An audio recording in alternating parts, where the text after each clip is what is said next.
अगर हम बात करें इंडिया में 125 सीसी स्कूटर सेगमेंट की, तो यहाँ पे आपको कई सारे ऑप्शंस मिल जाते हैं और इधर आपको जितने भी ऑप्शंस मिलते हैं ना, वो काफ़ी स्पोर्टी दिखने वाले हैं, काफ़ी कूल लुकिंग है और यंग बायर्स को बहुत ज़्यादा अट्रैक्ट करते हैं। तो आज हैं हमारे पास दो ऐसे दिग्गज 125 सीसी स्कूटर्स और मेरे साथ है मेरा कलीग अरशद। मैं पिछले एक हफ्ते से एंटॉर्क चला रहा हूँ और ये पिछले हफ्ते से चला रहा है जूम 125। तो आज हम इस वीडियो में इन दोनों स्कूटर्स का कंपैरिजन करेंगे कि आपको जूम 125 में क्या मिलता है, एंटॉर्क 125 में क्या मिलता है। पिछले कुछ टाइम से मैंने इसको चलाया है, जतिन ने इसको चलाया है, तो क्या सारी चीज़ें इसमें मिलती हैं, आपको कौन सी लेनी चाहिए, क्या स्पेक्स हैं, क्या सारी चीज़ें आज हम इस वीडियो में बात करेंगे। मेरा नाम है अरशद और मेरे साथ है जतिन और आप देख रहे हैं ऑटो लाइव।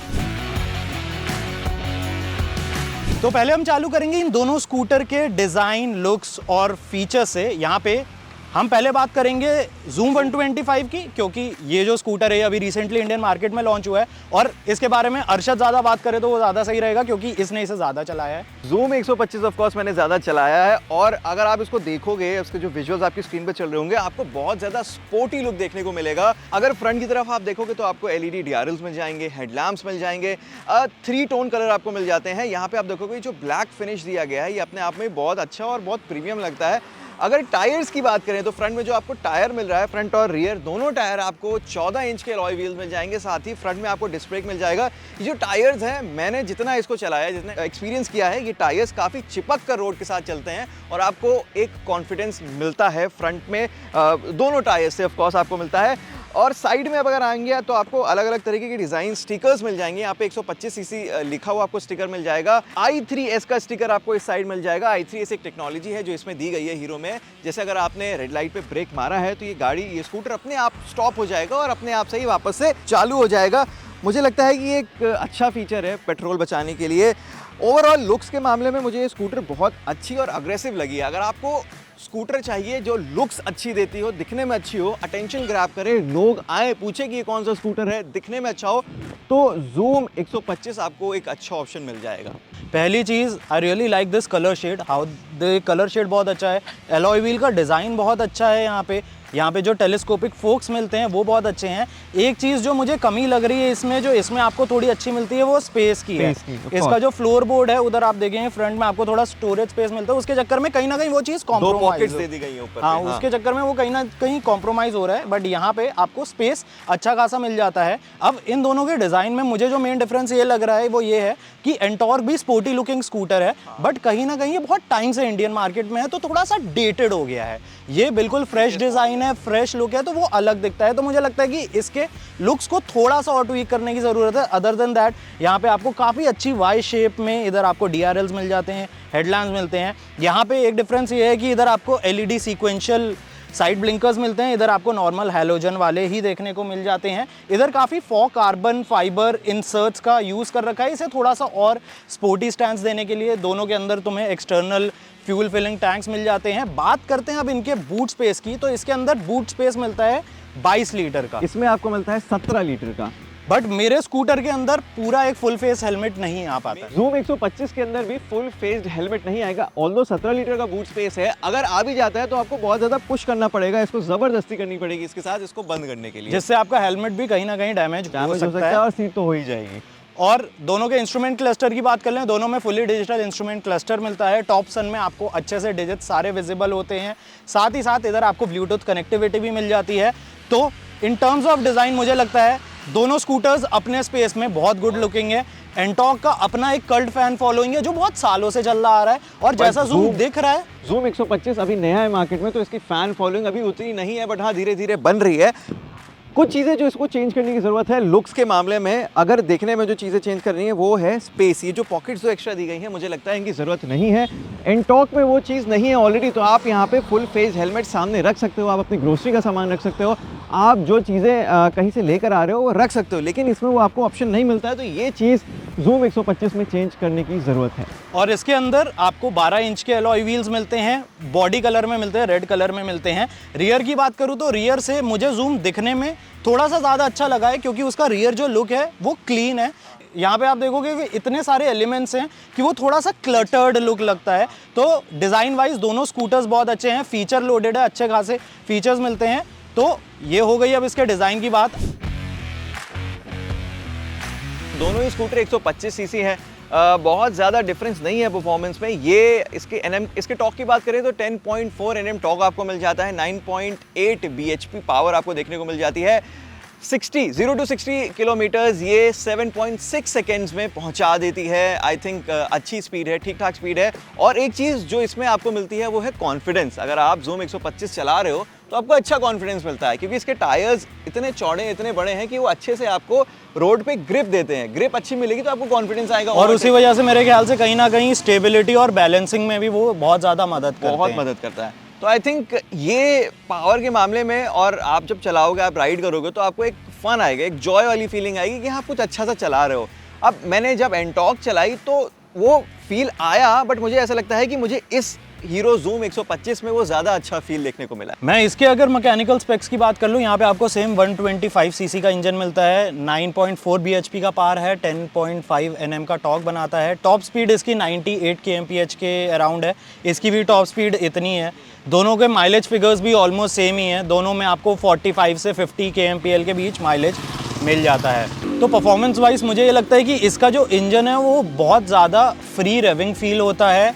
उसकी ट्यूनिंग ऐसी हो रखी है कि आपको इनिशियल एंड से टॉप एंड तक पार मिलती है। यहाँ पे इनिशियल पंच अच्छा मिलता है, मिड रेंज अच्छी मिलती है, टॉप एंड पे कहीं ना कहीं कॉम्प्रोमाइज़ हो जाती है, वो थोड़ा फ्लैट चले जाता है, क्योंकि ऑब्वियसली एक 125 सीसी स्कूटर है। ऑल्सो ये स्कूटर है, हम इससे रेस नहीं करते हैं, हम इससे रोज़मर्रा के काम निपटाते हैं, तो आई थिंक इतना ठीक है। हाँ, इतना ठीक है। और जैसे टीवीएस ने इसे बनाया है कि यंगस्टर्स को अट्रैक्ट करे, थोड़ा स्पोर्टी हो, मुझे लगता है वो चीज़ यहाँ पे बहुत सही है, आपको पावर डिलीवरी करता है। और साथ ही साथ मैंने जूम 125 भी चला रखा है, मैंने इसकी फर्स्ट राइड जब अटेंड करी थी, तो मुझे पर्सनली बहुत पसंद आया है। जो इसका मेन जूस मिलता है वो आपको मिड रेंज के अंदर मिलता है। मिड रेंज में ये इंजन बहुत पावरफुल फील होता है। और अच्छी चीज़ ये है कि दोनों के दोनों इंडियन ब्रांड्स हैं और दोनों लेगेसी ब्रांड्स हैं। तो जब आप इन्हें चलाते हैं ना, आपको एक रिलायबिलिटी महसूस होती है कि ये कभी धोखा नहीं देगा चलते हुए, तो वो चीज़ बहुत अच्छी है। इसका जो सस्पेंशन है वो थोड़ा सा स्टिफ है, उसका रीज़न ये है कि ये थोड़ा स्पोर्टी साइड पे बना रखा है उन्होंने। तो जब आप इससे हाई स्पीड पे कॉर्नरिंग करते हैं तो वो आप बहुत कॉन्फिडेंटली कर सकते हैं। आपको इसमें 14 इंच के व्हील्स तो नहीं मिलते, बट आपको मेरे ख्याल से स्टेबिलिटी कहीं ना कहीं इतनी ही मिलेगी जितनी आपको इस स्कूटर में मिलती है। सस्पेंशन की बात करें तो जूम 125 में भी आपको टेलीस्कोपिक सस्पेंशन मिलते हैं, जो आपको किसी भी पॉट होल या किसी भी ब्रेकर में इजीली आपको पार करा देंगे। और जो ओवरटेक करते हो आप, जो आप टॉप स्पीड में पहुंचने की कोशिश करते हो, तो उसमें आपको कॉन्फिडेंस मिलता है। ऐसा नहीं कि आपको बीच में छोड़ देगी। जैसे अभी तुमने ट्रस्ट की बात करी भाई कि हाँ दोनों इंडियन ब्रांड्स हैं, आपको ट्रस्ट है इन पे, आपको बीच में नहीं छोड़ेगी। तो वैसी ही सीन है जब आप ओवरटेक करोगे या कॉर्नर पे हो गए या आप किसी ऐसी सिचुएशन में हो गए जहाँ पे आपको इस स्कूटर के पावर की ज़रूरत है, आपको धोखा नहीं मिलेगा, आपको ट्रस्ट इश्यूज़ का कोई इशू नहीं होगा। और अब मूव करें अगर हम इसके ब्रेकिंग की तरफ, तो इसके अंदर डिस्क ब्रेक मिलते हैं, उसमें भी आपको डिस्क ब्रेक मिलते हैं फ्रंट में, रियर में आपको ड्रम ब्रेक मिलते हैं। इसके रियर ब्रेक का मुझे लगता है कि बाइट थोड़ा सा और अच्छा हो सकता था, थोड़ा सा लेट बैक है। दोनों के अंदर आपको CBS मिलता है, कॉम्बी ब्रेक सिस्टम जो है। फ्रंट ब्रेक काफी एग्रेसिव है, अंडर हार्ड ब्रेकिंग बहुत अच्छे से स्कूटर को रोकते हैं। अगर उसके ब्रेकिंग की बात करें तो कैसे लगे? तो मुझे ऐसा लगता है कि ये रियर ब्रेक जो है, इसका ड्रम ब्रेक है, वो थोड़ा सा स्लो है। आप जब ब्रेक करोगे तो आपको इंस्टेंट ब्रेकिंग नहीं मिल रही है, आपको थोड़ा सा वेट करना पड़ेगा। इन केस ऑफ इमरजेंसी आप कभी भी रियर ब्रेक मत यूज़ करो। अगर आपको यूज़ करना है तो आप दोनों ब्रेक्स एक साथ ही यूज़ करो। अगर आप सिंगल फ्रंट ब्रेक यूज़ कर रहे हो, डिस्क ब्रेक, तो ठीक है, बट अगर आप सिर्फ रियर ब्रेक यूज़ कर रहे हो तो गाड़ी आप नहीं रोक पाओगे। आई थिंक दोनों ब्रेक्स एक साथ यूज़ करने की ज़रूरत है। मुझे ऐसा लगता है कि हीरो को इस पर थोड़ा सा काम करना चाहिए कि हाँ ब्रेक्स जो है रियर वाले उनको थोड़ा सा और अपग्रेड करें। और यूजुअली ये एक मिथ भी है कि हमेशा से रियर ब्रेक यूज़ करने चाहिए। तो हमेशा से ये बोला जाता है कि 70% आप फ्रंट ब्रेक यूज़ करो और बाकी 30% आप रियर ब्रेक यूज़ करो, तो आप अच्छी ब्रेकिंग कर पाओगे किसी भी स्कूटर में। अगर हम बात कर लें इसके राइडिंग पोस्चर की, तो मैंने इसे जितना चलाया है, मैं अपनी बैक को स्ट्रेट करके इस स्कूटर पर लॉन्ग राइड कर सकता हूँ। इसका मुझे लगता है इसका बिल्कुल स्ट्रेट राइडिंग पोस्चर नहीं है, इसका हल्का सा एग्रेसिव है। आप थोड़ा सा झुकते हो जब आप इस स्कूटर को चलाते हो, तो वो क्या अनकंफर्टेबल होता है? नहीं, मुझे अनकंफर्टेबल नहीं लगा। एक चीज अनकंफर्टेबल लगी कि जब आप बैठे हो, आप राइड कर रहे हो उसको, तो आपका जो व्यू है उसमें इसकी स्क्रीन नहीं आती है। तो आपको मतलब अगर आप ऐसे देखना चाह रहे हो ना, तो आपको पेरिफेरल विजन में आपके वो नहीं आता है। वो आई थिंक एंटॉर्क में आपको मिलता है, बट क्योंकि आप रिलैक्स बैठे हो तो आप इजीली देख सकते हो, बट आपको वो हीरो में वो चीज़ नहीं मिलती है। और एक चीज़, अगर आप 6 फुट या 6 फुट से ज़्यादा हो तो आपको जो है यहाँ पे लेग रूम बहुत ज़्यादा नहीं मिलने वाला है। मैं 5'8", 5'9" हूँ, तो मुझे ठीक ठाक मिल जाता है। और एक चीज़, अगर कोई बंदा पीछे बैठ रहा है आपके साथ, आपकी पीछे वाली सीट पर बैठ रहा है और उसकी हाइट छोटी है, तो उसको चढ़ने में काफ़ी ज़्यादा प्रॉब्लम होने वाली है, क्योंकि सीट काफ़ी ऊंची है। बट इसकी सीट की एक अच्छी चीज़ है, इसकी सीट की कुशनिंग काफी जो अच्छी है। फोम है वो बहुत अच्छा है। तो comfortable अगर है। आप इससे लॉन्ग राइड्स कर रहे हो, वो आप ज़्यादा टाइम के लिए, ज़्यादा डिस्टेंस के लिए बिल्कुल कर सकते हो। पाओगे, बिल्कुल कर पाओगे। तो इन टर्म्स ऑफ परफॉर्मेंस दोनों स्कूटर्स काफ़ी पावरफुल हैं। मुझे लगता है कहीं ना कहीं performance wise TVS has got a legacy in making fast engines, powerful engines, तो वो आपको यहाँ पे पावर फील होती है।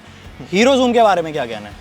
भाई पावर फील तो बिल्कुल होती है। 125 सीसी इंजन है, 10.4 Nm का आपको टॉर्क मिल रहा है। आपको पावर नहीं फील होगी तो क्या फील होगा? पावर, कंफर्ट, स्टाइल, लुक, सब कुछ तो आपको मिल रहा है हीरो ज़ूम 125 में। रही बात इसके कंफर्ट की, कंफर्ट इसमें आपको टेलीस्कोपिक सस्पेंशन मिलते हैं, तो आपको कंफर्ट की कोई दिक्कत नहीं हो रही है। आप गड्ढे में हो, आप कहीं भी हो, इनफैक्ट आप किसी भी गहरे गड्ढे में हो, आप कुदा दो इसको, आराम से निकल आएगी। टेलीस्कोपिक सस्पेंशन इसके बहुत अच्छे हैं। और performance, mileage, everything is good. Claim mileage है 45 से 50 के बीच में, तो आपको मिल जाता है। मतलब 40 तो आप निकाल ही लोगे, डिपेंड करता है कि आप चला कैसे रहे हो। मतलब हम लोग तो आई थिंक, तुम कितना निकाल लेते हो एनटॉर्क में? इसका माइलेज जो मैं निकाल पाया, मैं तो काफ़ी एग्रेसिवली इसे राइड करा है, बट एग्रेसिव राइड करने के बाद भी मुझे इसमें 43, 44 का माइलेज मिल रहा था, which is not bad at all. हाँ, मुझे भी ऐसा लगता है कि 41, 42 मैंने भी निकाल लिया है इसका। Concluding our performance bite, both the scooters has their own kind of audience. ये उन लोगों के लिए जो थोड़ा स्पोर्टी फील लेना चाहते हैं, थोड़ा पावरफुल इंजन, क्योंकि जब आप इसे ऑन भी करते हैं तो ये काफ़ी लाउड फील होता है। वहीं आप अगर इसे ऑन करेंगे तो ये इतना ज़्यादा लाउड नहीं है, क्योंकि इसका इंजन ट्यून बहुत परफॉर्मेंस सेंट्रिक मूड से कर रखा है। So in terms of performance I really like this. I also like the Zoom, but I think Zoom needs little bit of more power if they are trying to target audience who want a fast scooter. अब बात करते हैं अपने overall experience और verdict की। तो overall experience बहुत अच्छा है, बहुत कंफर्टेबल है, बहुत स्मूथ है। इस स्कूटर में आपको 4 कलर्स मिल जाते हैं, और इसके प्राइस की बात करें तो 87,000 से शुरू होती है, 93,000 तक जाती है एक शोरूम। इसमें आपको 2 वेरिएंट्स मिलते हैं। जो लोअर वेरिएंट है वो 87,000 का है, जो टॉप वेरिएंट है वो 93,000 का मिल जाता है। कुछ चीज़ें हैं जो आपको 87,000 वाले वेरिएंट में नहीं मिलेगी। ओवरऑल अच्छी लगी मुझे स्कूटर। मैं आपको रिकमेंड करूंगा कि आप इसको लो। और एक चीज़, अपनी ज़रूरत पर भी देखो। अगर आपको एक स्पोर्टी स्कूटर चाहिए, स्पोर्टी लुक वाली चाहिए, आपको परफॉर्मेंस चाहिए, आपको पावर चाहिए, तो ये स्कूटर आपके लिए। अगर आपको कुछ सामान रखने के लिए स्कूटर चाहिए, कि आपको अपनी दुकान जाना है और इसमें सामान रख के ले जाना है, तो उस चीज़ के लिए स्कूटर नहीं है। और बात कर लें अब हम अगर एंटॉर्क 125 की, तो ये स्कूटर काफ़ी टाइम से इंडियन मार्केट में है, और Zoom के कंपैरिजन में इसके अंदर आपको कई सारे वेरिएंट्स देखने को मिल जाते हैं। प्राइस स्कूटर का शुरू होता है 94,000 से and goes all the way up to 1.11 lakh ex showroom. जो ये वाला वेरिएंट है, ये है इसका रेस XP, जिसका प्राइस है 1.02 लाख एक्स शोरूम। अगर हम इन दोनों स्कूटर को कंपेयर करके कंक्लूड करना चाहें, तो हम दोनों का राइडिंग एक्सपीरियंस बहुत अच्छा रहा है। Zoom 125 being a newbie in the market is still trying to establish itself. On the other hand, Ntorq is already a very well established scooter, और आप कहीं भी अगर टूरिस्ट स्पॉट्स पे भी जाते हो, वहाँ पे आप देखते हो कि आपको रेंट पे भी बहुत ज़्यादा एंटॉर्क मिलते हैं, क्योंकि लोगों को एक स्पोर्टी स्कूटर अपने ट्रिप्स पे चलाना पसंद है। वही सिटी के अंदर भी आपको अच्छा परफॉर्मेंस ये स्कूटर देता है, अच्छा माइलेज देता है। दोनों स्कूटर्स बहुत अच्छे एस्टैब्लिश हैं अपनी जगह पे, आपको अच्छे लुक्स मिलते हैं, अच्छे फीचर्स मिलते हैं, और दोनों के दोनों यंग बायर्स के लिए बने हैं। बट मुझे कहीं ना कहीं ये लगता है कि Ntorq 125 is still one of those OGs and has their own foot hold in the Indian market, which Zoom has not, and it will if they will try. So concluding it, मुझे ये लगता है कि Ntorq 125 is one of those OG 125 scooters जो बहुत time से Indian market को सर्व कर रहे हैं और अभी तक रेलेवेंट हैं। वही Zoom 125 को कहीं ना कहीं अपना पैर जमाने में थोड़ा सा टाइम लगेगा। तो आप हमें कमेंट्स में बता सकते हैं इन दोनों में से आपको कौन सा स्कूटर पसंद आया है। और अगर आपको ये वीडियो अच्छी लगी है तो अपने दोस्तों के साथ ज़रूर शेयर करिएगा।